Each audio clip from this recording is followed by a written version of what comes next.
Welcome back to C-4. This is part 3 of our discussions on Agent Orange. I'm your host, Rick Seaman. Back again is Dave Comer, Veterans News anchor, Shad Meshad, president and founder of the NVF and co-founder of the Vet Centers. To my left, to your right, Judith Coburn, Vietnam journalist, and Tad Foster, Vietnam Marine vet. As promised, I've got some charts here that list particular areas that were heavily sprayed with Agent Orange and other agents, white and blue, in Vietnam. So here's I-Corps. This is total gallonage sprayed between 1962 and 1971 when spraying was finally halted. I-Corps fairly heavily sprayed up here. You got some heavy hitters. You got Camlo, 80,000 gallons. Here's Firebase Jack, 140,000 gallons. Firebase Rakuten, 150,000 gallons of Agent Orange. Here's LZ Rockpile, 110,000 gallons. And LZ Sandra, 118,000 gallons sprayed. I-Corps, the second most heavily sprayed Corps zone in Vietnam during those years. Let's move on to 2 Corps. Here's 2 Corps, the Central Highlands, the third most heaviest sprayed military Corps zone between 1962 and 71. A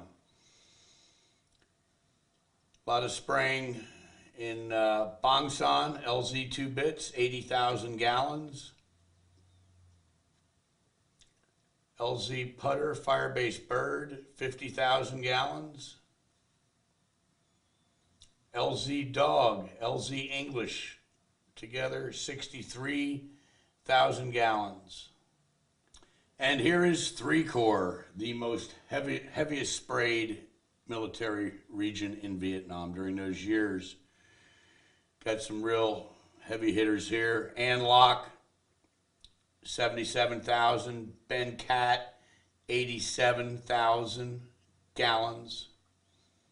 Firebase Jewel, LZ Snuffy, 219,000 gallons plus of Agent Orange. K-Tomb, 299,000 gallons sprayed. Knob Bay, 119,000. And here is a very, very heavy sprayed area, Phuc Vinh, 484,000 gallons of Agent Orange. Phuc Vinh, up near that fishhook area that we saw on the maps. 3 Corps. And here's 4 Corps. Areas south of Saigon, the Mekong Delta. 4 Corps, the least most sprayed area of Vietnam. You got a heavy hitter here at Nam Can, 150,000 gallons. Ben Luck, 45,000 gallons. 45,900 to be exact. Ben Luck Bridge on the Vam Co Dong, where it was a Brownwater Navy base. 89,000 gallons at Tan An, just south of Saigon. Tan An, 89,000. So Tad, let's bring that Vietnam map book in, and you can talk to us about it. The Vietnam map book, a self-help guide to herbicide exposure. essentially, the book was published in 1981. It was published in response to the United States government, Department of Defense's contention, and the VA, that nobody was in an area at the time that it was being sprayed by any one of the particular herbicides. So in the book is the herb states, which were the actual grid coordinates for spray emission. So in this particular case, these would be the herb states and the actual grid coordinates from spray missions from January to March 1968 throughout South Vietnam. And then a disgruntled Air Force pilot supplied the maps that were used actually to target these missions, but that the government refused to supply to any veteran who was trying to link his problems to Agent Orange. They supplied useless maps, and some regarded that as an obstruction of justice. But in any event, this book pretty much solved that issue on behalf of Vietnam veterans, because it wasn't terribly long after that that argument was abandoned by the United States government with respect to somebody being in an area why there was a spray mission going on, and it was a result of this book itself. So this book was big in that breakthrough. It was very big. Of the government acknowledging. And I think what's really critical is a quote from the book, because it really gets to the bottom line of accountability, but it says here, TCDD, which is dioxin, does not kill plants. Its extreme toxicity was known to the manufacturers, but TCDD was not removed from 245-T because that would have increased production costs, unquote. And I just, I actually referred to that in my own book. I said apple pie and Agent Orange don't mix. True patriots don't poison their own nation's children, however cost-effective dollar-wise. I wonder how good this money that was saved would look today at the VA helping to take care of these problems. Yeah, well, that's Afraid they went to the profits and the shareholders of Yeah, Diamond of Shamrock course. and Monsanto and Dow Dow Chemical Company. Dow Chemical, yeah. So, Okay, very good. Thank you, Pat. Thank you very much. And there's that little, that was I was privileged to do the back cover illustration for the book. That was actually my participation. one of your many world famous cartoons from the Vietnam era, from the Vietnam War. Yeah. Thank you, Tad. Thank you. That was very good with that map. And, you know, it doesn't hurt to know where you were, and it doesn't hurt to know where they were spraying. So the most veterans in those early years, right after Vietnam, that were concerned, their government seemed to be dodging the bullets. The VA wasn't prepared. The public was tired of Vietnam stories. And veterans like myself were just trying to be home now and get on with their lives. We weren't thinking about it. And a lot of veterans, also like myself, when they were in Vietnam, weren't aware of defoliation missions necessarily. They didn't even hear about Agent Orange. And without a map, or even with a map this sophisticated, could I have said, oh, I was there, I was here, they sprayed on these dates, I was here or there on those dates? I doubt it. Most likely, I couldn't have figured that out.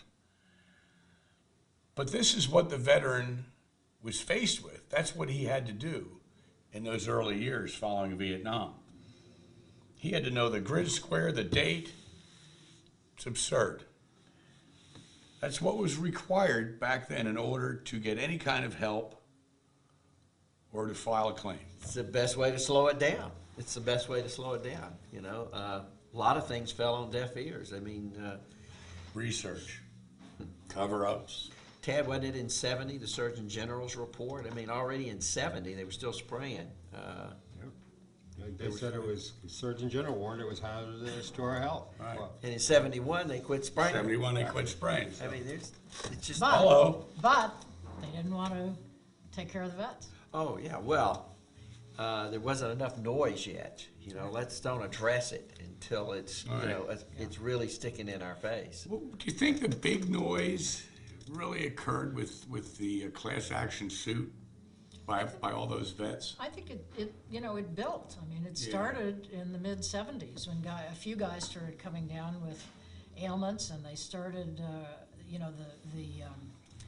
the political context had changed a little bit in America. The environmental movement had started focusing on pesticides and herbicides and fertilizers and dangerous chemicals. So, some vets began to realize that there was some connection between Agent Orange and those kind of issues. And they, basically launched a political movement which finally resulted in the lawsuit in the mid-'80s, but late '80s. But, it really was a political movement by Vietnam veterans to create Agent Orange as an issue, just as Vietnam veterans created counseling for, post-traumatic stress syndrome. Post-traumatic stress syndrome did not exist before SHAD, and veterans Yeah, it went was on a just- campaign to deal with these issues, and I mean, Agent Orange basic- is the same. Yeah, but exactly, and I think it was 75 that President Ford announced something. I can't remember, something about no more chemical warfare or something like that, or whatever. No, That was right. Which was an acknowledgement that Agent Right. Right. Agent Orange and the Right. spraying in He- Vietnam had been, had been a disaster. In Sure, for the government. 1975, President Ford signed an executive order which renounced, quote, first use, unquote, of herbicides in warfare. And at almost the same time, the U.S. Senate formally ratified the 1925 Geneva Protocol, which banned chemical weapons. But I love the point that Judy made about Vietnam veterans. I've always said that, and of course, we're now in this other war, but just thinking about it was always focused.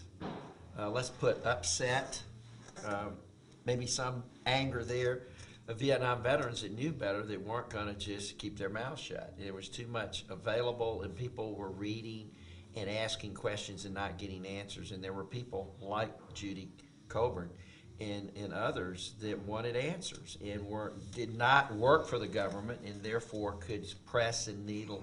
And there was this synergy that created in the 70s of saying, we're not going to take that, that's BS, that's not correct. And we started putting all the pieces together, and it was like a fire building up, or a snowball rolling downhill. It got bigger and bigger until politically they had to do something. I think the strategy at that time on behalf of the government was really a strategy of dismissal and denial, and they utilized these studies to accomplish that strategy, because that was their excuse. It was in studying. And you see this. Inconclusive was the operative word. You see this over and over again. It's the same as Gulf War syndrome. The resistance by the government, the demand from the government that you have to have 100% cause and effect of science in order to compensate people. And the problem is that the science is never there.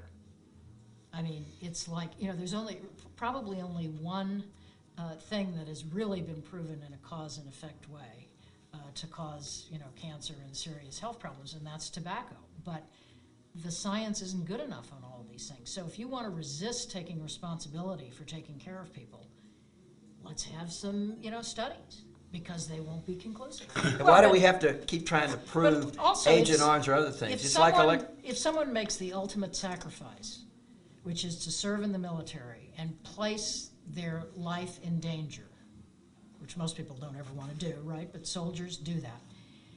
My position is, you take care of them. I don't care what caused it. After they come back, Right.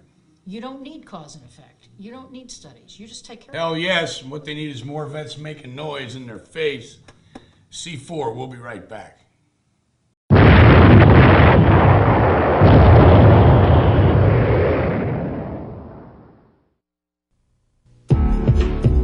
I want to tell you about my father. He was a world-class fighter. In 1941, he was the #1 lightweight contender in the world. In 1942, America went to war.